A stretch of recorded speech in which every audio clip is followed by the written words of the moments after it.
बंगाली गुरु channel में आप सबका स्वागत है।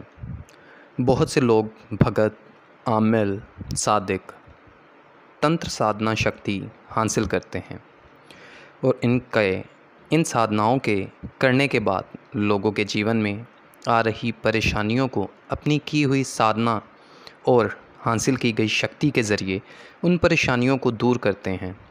लेकिन कुछ वक्त के बाद ऐसा होता है कि वो किसी भी इंसान की मुश्किल और परेशानी को हल कर नहीं पाते। आखिर उसकी वजह क्या है? ऐसा आखिर क्यों होता है कि पहले साधना से कमाई गई शक्ति आपका हर काम करती है, लेकिन कुछ वक्त के बाद वही शक्ति काम नहीं करती? कौन सी वो बारीकियां हैं जो तंत्र साधना की दुनिया में भगत को याद होनी चाहिए, या जिनके बारे में आजकल के गुरु ज्ञान नहीं देते? जब भगत को गुरु द्वारा पूर्ण ज्ञान नहीं मिलता तो वो वक्त के साथ खाली हो जाता है, जिसकी वजह से वो अपनी कमाई गई शक्ति को इस्तेमाल नहीं कर पाता। जब कोई भी भगत, कोई भी साधक किसी शक्ति को हासिल करता है तो इस शक्ति को हासिल करने के लिए बहुत बड़ी कुर्बानी देता है और बहुत ज़्यादा मेहनत करनी होती है, साधना की होती है।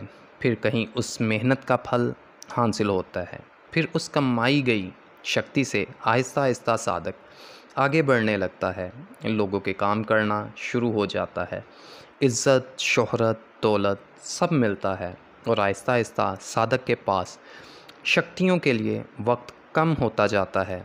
फिर साधक सिर्फ लोगों के काम करने के लिए ही शक्तियों को बुलाता है। जिस तरह पहले मेहनत और तपस्या करके शक्ति को हासिल करता था, वो मेहनत नहीं रहती, जिसकी वजह से आहिस्ता आहिस्ता शक्तियाँ घटना शुरू हो जाती हैं। पहले साधक मीलों दूर होकर भी अपने मंत्र के ज़रिए शैतानी ताकतों को दूर भगा सकता था।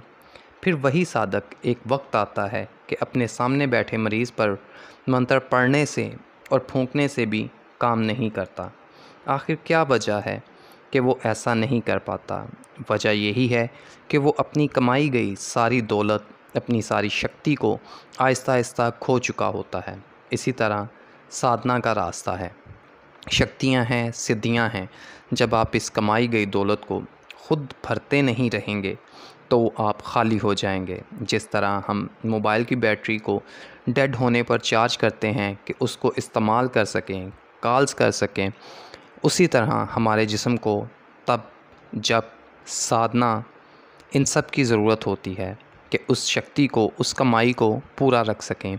जब हम किसी को शिफायाब करवाते हैं अपनी शक्ति के ज़रिए, किसी को शैतानी ताकत से आज़ाद करवाते हैं, तो हम अपनी कमाई गई दौलत का हिस्सा इस्तेमाल कर बैठते हैं, जिसको पूरा करने के लिए भक्ति की ज़रूरत है।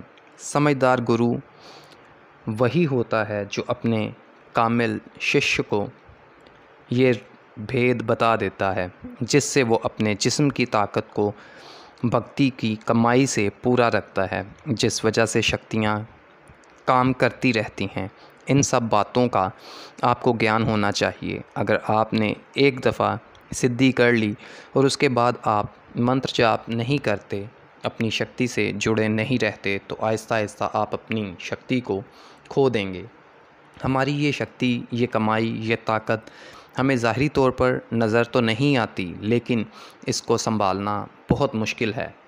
साधना शक्ति मार्ग पर चलना, उसको संभालना लोहे के चने चबाने और ब्लेड की माला अपने गले में डालने की तरह है, जो आपको हर वक्त काटती रहती है।